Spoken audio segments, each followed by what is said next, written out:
Say. I don't care that you re-released Arnor.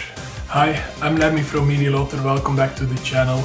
Today I'm gonna show you how I paint my Vault Warden team, both of the models, for your dwarf army. I'm personally trying to build the biggest dwarf army on YouTube.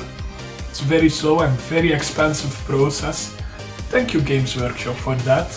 If you hear some noises, in background, that's a whole ass helicopter passing through. There is stuff going on where I live, so I really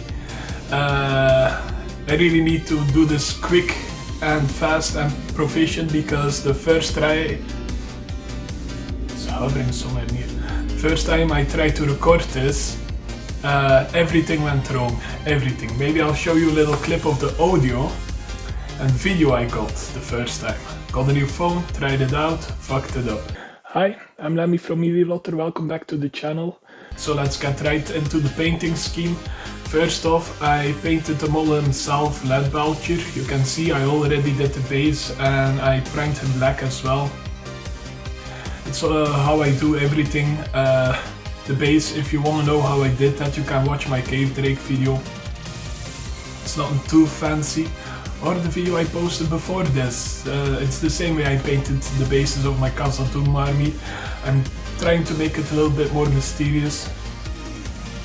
I still hear the helicopter. Trying to make it a little bit more mysterious, so you would definitely click on it. And it was a lot of fun to make. So I paint leadbelcher on the shield, the spear, pretty much every part of his armor and chain and weapons.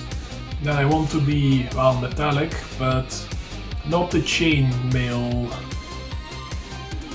not the plate mail they're wearing. I have a picture of them up right beside me because it's been about a month ago since I painted them. I really should make this, one day so I don't forget. Because the plate mail they're wearing, I'm gonna paint liberator gold. These are elite troops, and I want to, pretty much every troop in Khazad-dûm is an elite troop if you ask me, because dwarves are elite, they're the best. But I just wanted to give this guy some love as well, to make sure if they're around, the normal troops, they'll stand out a little bit more besides their giant fuck off shield and fuck off spear. After their armor is painted, I decided to go for Sons of Horus green. It's been a little bit of a staple of my whole army. I really like the green. Khazad-dûm, if you look at Games Workshop's old books, they tend to use a green for their shields and their tunics.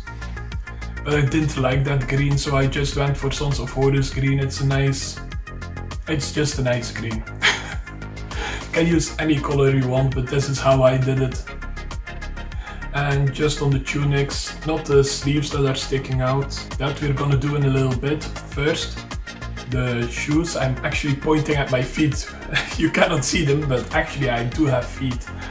And yeah, we paint the boots and the straps. They have anything that's gonna be leathery, dryad bark, quick and easy, love dryad bark, nice paint. I also use this with the rest of my army, quite nice.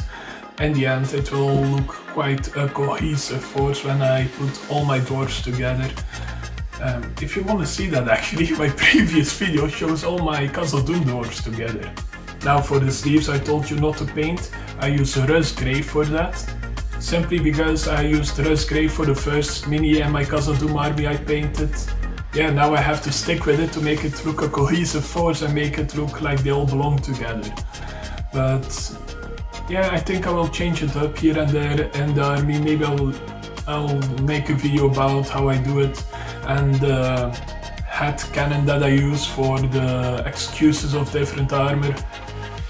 If you're watching this in my dwarven playlist, you'll see not every Khazad-dûm dwarf I paint is actually the same, because one of my first Khazad-dûm dwarves I painted, I actually called an old school Erebor warrior. Gonna include him in the Khazad-dûm forge because it's gonna be cheaper that way. It's already a little force I painted up. Now for his pants I used that World Forest, simply because it's a paint that I grabbed, looked good. not more to say. And I like the green theme of the Khazad-dûm dwarves. I don't tend to use all that much green except for orc skin, so this is nice change of pace for me. Now for the gloves they are wearing, I use worldbearers red. I've done this with some previous models. If you've seen those videos, you know what I'm gonna do with it. Nothing more to say. If you wanna know why I paint them red while I want them to look leather, just keep watching. Now the dwarf in front has an axe in his hand, and I use corvus black to paint the handle black. And that's corvus black. The whole corvus black part. And now comes one of my favorite parts of every painting scheme, the shade paints. First off, nuln oil on the gold we painted, the metal we painted, pretty much everything we painted except the reds and the greens and the browns. Because the greens we're gonna do in kroak green. It's my favorite shade paint ever. For some reason my pot of kroak green that is super fucking matte, like I love how matte it is. I don't know if it's just my one pot that I bought because I never bought it before or since, or if it's just how it dries, like every pot will be like this. So I'm trying to be sparingly with it because I really love it. Gonna ask one of my brothers if they use kroak green, if it dries like that real matte green.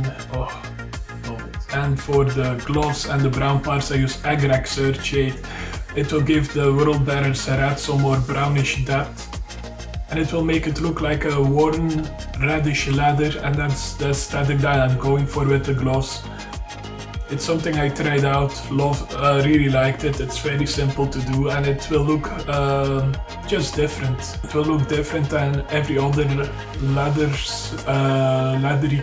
It will look different than most other paint schemes that make a reddish leather. Yeah. Now for the shield, as you can see, I just left it metal, but I wanted Sons of Horus green to shine, to be a layer over it, but you could still see there is some metal layer behind it. So I wanted to make it more of I just wanted to make it more transparent. I used the 1-to-1 mix of contrast medium and Sons of Horus green.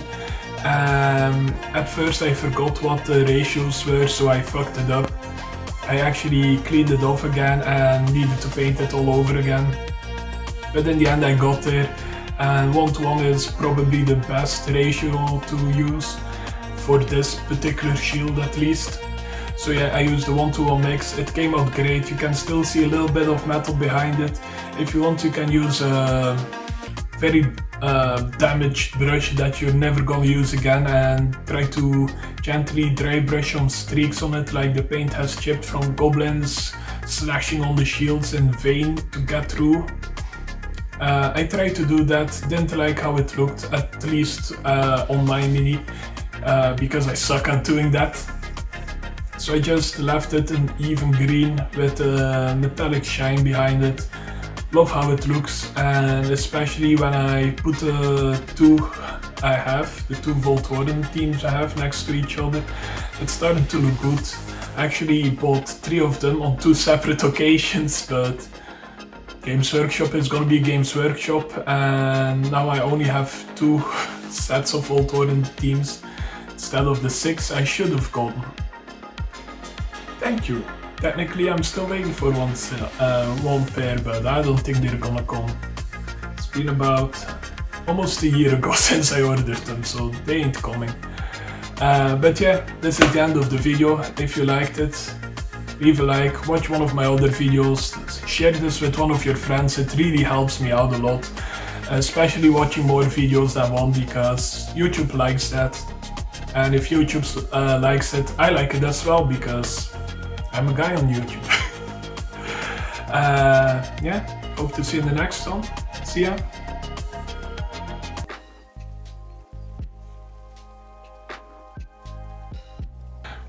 Just made that one Redditor very sad by fucking cursing.